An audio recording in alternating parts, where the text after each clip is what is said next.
Since the pandemic began, we've shined the light on many of our healthcare heroes, from nurses to the custodial staff. But what happens to our doctors who are trained to deal with stress when they have to confront the unthinkable?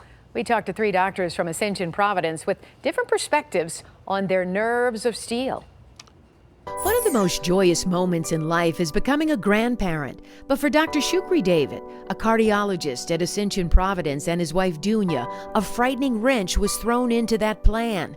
Their daughter Miriam contracted COVID-19 in her 3rd trimester of pregnancy. She did wind up getting hospitalized in an intensive care unit, and so I was on the receiving end of the care. Panic and fear for the majority of us, but for a heart specialist and dad trained in medical school to deal with life and death situations daily, the stress was in overdrive. We've seen several pregnant women who had expired from COVID. The baby rushed away from their daughter and son-in-law to another hospital room where the baby's grandmother would remain in quarantine with the newborn. It was pretty intense. Thank God it worked out. For Dr. Michael Montico, who at the height of the pandemic was called from his private practice in Milford during a doctor shortage at Ascension Providence, he knew what was at stake. If we're going in here, there's a strong chance we will contract this disease. Half of our infectious disease doctors wind up with COVID. We've had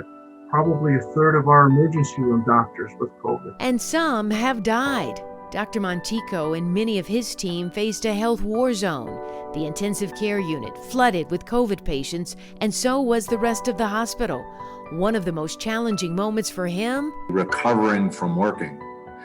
The emotional high, the intensity, the lack of sleep. But the reward of being a lifeline between patient and family, everlasting. The love and support and the trust I got from these patients' families was like nothing I've ever experienced. Even administrators like the chief medical officer at Ascension Providence, Dr. Manhel Tobia, refused to stay in his office, instead preferring to be on the front line with his team of physicians. I felt at the time that I needed to be with them, and that's the reason why I used to round every day and go to every unit and check on my people. Dr. Tobia sharing stories of his healthcare heroes.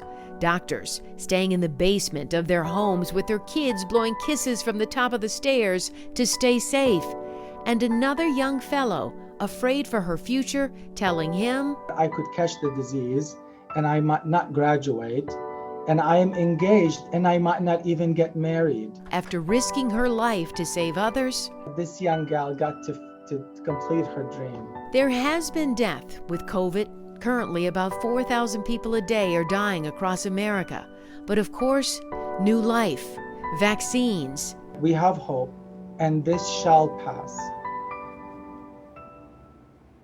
Each of the doctors telling me this pandemic has given them a new appreciation for the medical professionals on the front lines each and every day, saving lives as they put their own in jeopardy. A true team effort indeed. Dave? Oh, and we need each and every one of those doctors to get us through this pandemic.